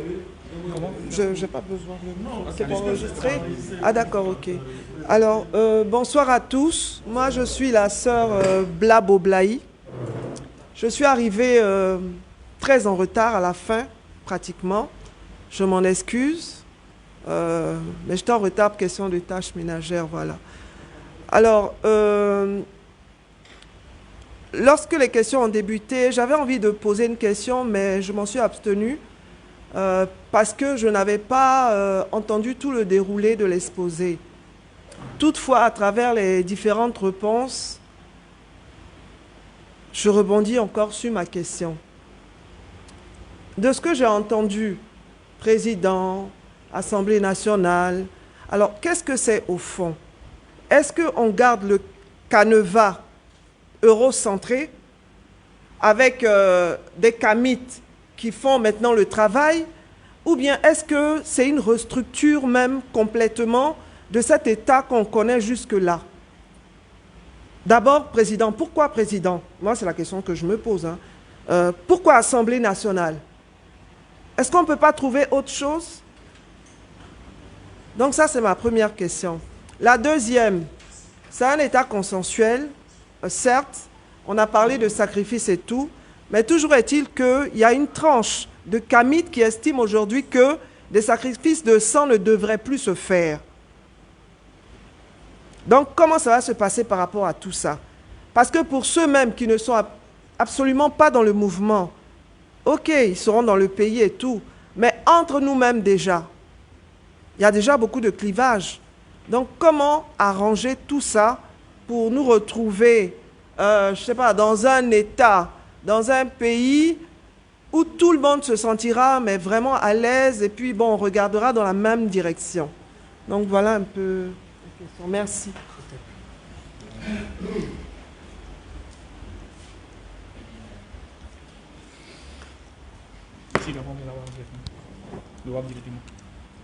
Il y a Bonte qui voulait intervenir.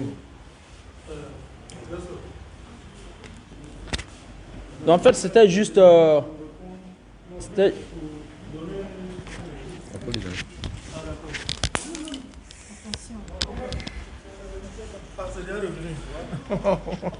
Okay. Bon, vraiment merci la sœur. Je pense que il y a des, d'après ce que le WAP a dit, il y a des éléments qui existaient déjà avant.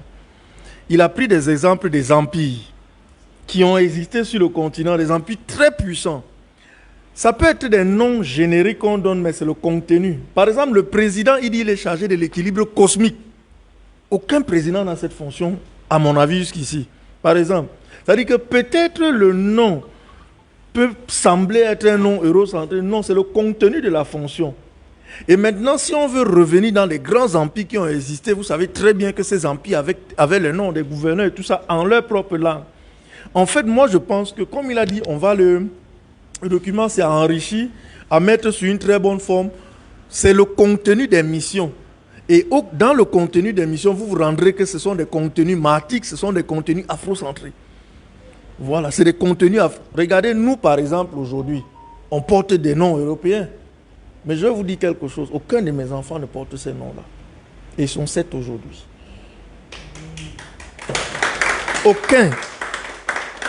Aucun ne porte ces noms-là.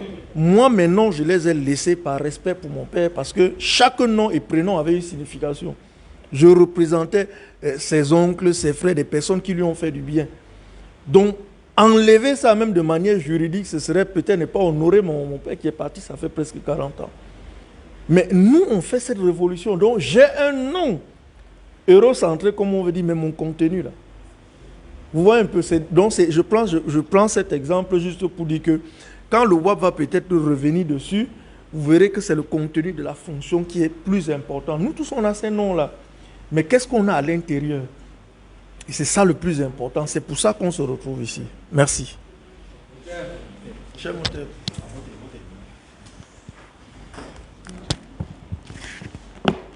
En fait, il y a un des éléments sur lesquels je voulais mettre un accent après la réponse du WAB, c'est concernant la préoccupation du frère Ramessou. Il faut dire que avec tout ce qui a été expliqué dans la faisabilité, la fonctionnalité, tout ça, bien au contraire, il n'y aura pas de cacophonie. C'est cette organisation-là qui va rectifier l'état dans lequel, la situation dans laquelle les chefs actuels se trouvent. Vous savez que jusqu'à aujourd'hui, c'est les sous-préfets qui lisent un décret, un arrêté de nomination. Et c'est le sous-préfet qui vient installer, quand il y a intronisation d'un chef, c'est le sous-préfet. Donc jusqu'à aujourd'hui, nos chefs de village sont des auxiliaires de l'administration coloniale. Mais quand ils seront restaurés dans leur rôle originel, ils vont être conscients de leur pouvoir et de leur rôle et qu'ils seront financés sur la base de ce qu'il vient de dénoncer. Vous allez comprendre qu'un chrétien ne va même plus s'aventurer à aller être chef. C'est parce que la chefferie a été vidée de son contenu substantiel, de sa valeur réelle, que tu vas le dimanche matin, tu veux rencontrer le chef de village, on dit qu'il faut patienter parce qu'il allait à l'église. C'est à nous de rendre nos chefferies puissants, puisque c'est eux qui sont le départ. C'est à partir de là que nous consolidons les éléments avant de regarder plus haut et ramasser toutes les forces et les mettre ensemble. Donc, c'est des institutions qui seront restaurées et ça ne va pas créer de cacophonie. C'est vrai que nous parlons d'État berlinois, mais au village, mais les deux cousins connaissent les limites de leur portion. Donc, en ce moment-là, on ne va plus parler de frontières, mais on va parler de limites entre deux frères. C'est vrai, la chose est commune à nous deux, mais quand on est en train de partager, il faut qu'on s'accorde sur là où je m'arrête et là où toi tu commences. Donc, il n'y aura pas de cacophonie, il n'y aura pas de gemme de tribalisation. Non, pas possible. Donc, c'est ce que je voulais apporter, doyen. Merci, Gontin. Comme il se fait un peu tard, voilà, bon, je vais répondre un peu à la question de Moblaï. Et puis, je pense que bon, on va arrêter. Hein. il s'est fait tard, les gars. Bon, nous sommes dans un état consensuel. Donc, dans l'état consensuel, c'est qu'on discute. Donc, si on s'assoit, argument contre argument, on se rend compte que faire un sacrifice de mouton, de bœuf, maintient l'état cosmique. On le fait. Maintenant, si on se rend compte que tu es un bœuf, déséquilibre l'univers, on va arrêter tout simplement. Donc, dans l'État constitutionnel, c'est la maths. Donc, on discute, les chercheurs, ils sont financés, ils ont l'argent, ils sont libres, ils peuvent penser, ils ne sont pas corrompus. Donc, les résultats sont forcément consensuels. Voilà, c'est ce que je voulais dire. Merci. Bon, j'avais fait une proposition d'un panel là. Il faut qu'on mette en place ce panel là. Parce que cette conférence doit parvenir à ceux qui décident. Il faut mettre le document en forme. Et que ça aille où ça va aller. Il faut que les gens sachent qu'il y a une autre possibilité. Quel autre monde est possible? Les ancêtres, ils ont proposé cet état-là. Tous ceux qui dirigent aujourd'hui Kama n'ont plus l'excuse de l'ignorance. À partir de ce soir.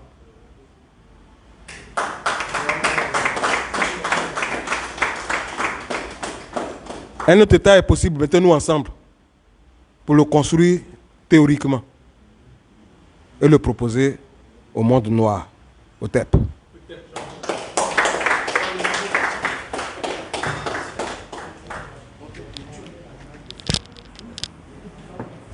Ok.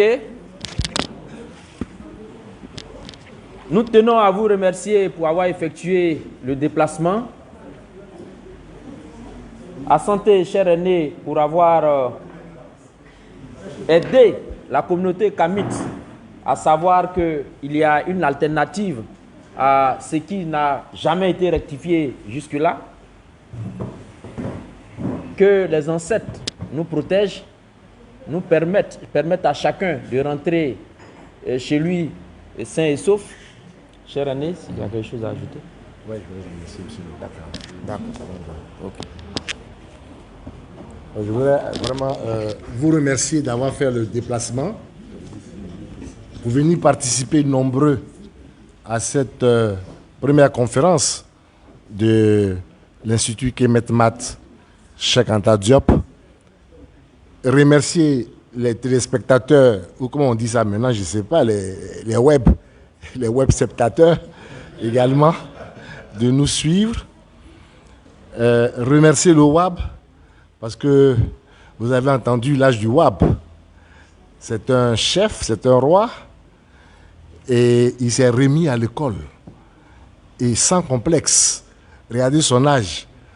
Actuellement, il est en train de boucler son master de kabitologie avec Abba Mazama. Avec de bonnes notes. Et voilà, il a des très bonnes notes, vous voyez. Et là, il prépare donc son doctorat en kabitologie. Ça doit vous interpeller, vous qui êtes plus jeune. Ça doit vous interpeller. Et je dis cela parce que c'est pour montrer la mission de l'Institut Kemet Mat Cheikh Anta Diop. Vous avez vu, ça nous permet d'ouvrir les débats qu'on ne peut pas faire dans le circuit académique. Un État qui échoue depuis 60 ans, un État qui conduit aux guerres, qui conduit à la tribalisation, un État qui n'est pas capable de contrôler des vaccins, un État qui n'est pas capable de préserver sa forêt, un État qui peut plus donner la sécurité, qui n'a plus la souveraineté de sa monnaie, la souveraineté de ses terres, ça pose problème. Ça pose problème. Mais on ne peut pas nous interdire de penser. Est-ce qu'on peut mettre la pensée en prison? À quoi sert de mettre Doumbia en prison? Une pensée ne se met pas en prison. Nous allons commettre les erreurs qui ont été réalisées en Europe, où on a liquidé les savants, les Galilées. Ils ont été tués, depuis la Grèce d'ailleurs, on tue les savants. Et ça vous fait reculer. Parce que peut-être la solution de la société, là, c'est dans le cerveau de ce savant que vous êtes en train d'empêcher de s'exprimer. Donc, mon message, c'est ça. En tout cas, félicitations au WAB d'avoir ce courage de poursuivre ce travail au service de l'Afrique. J'invite maintenant les jeunes à la mémoire de Moutete Kalala. Quelqu'un disait, Umutunde Kalala est parti. Mais c'est des millions de Umutunde Kalala que nous devons maintenant faire surgir, que nous devons fabriquer maintenant, pour que l'Afrique se libère. Nous avons subi une longue domination, une très longue domination, et aujourd'hui, le vent tourne dans le sens où, et les gens n'arrivent pas à le percevoir. Ce n'est pas seulement une question de géostratégie, c'est une question que l'esprit de l'Afrique aujourd'hui veut se libérer, se sentir libre intellectuellement et prendre son destin en main. OTEP, je vous remercie. Faites passer le message autour de vous. Demandez aux jeunes de venir s'inscrire, de venir apprendre leur histoire, de venir apprendre leur culture. Ils ont cette possibilité.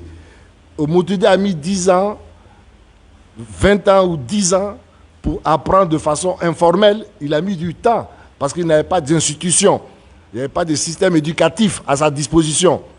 Mais la Renaissance aujourd'hui, grâce au travail qui a été fait par Umutunde et bien d'autres, dispose aujourd'hui d'instituts et d'écoles où en 2 ans, 3 ans, on peut se former et connaître son histoire et se mettre au service du continent. OTEP. Ok, OTEP.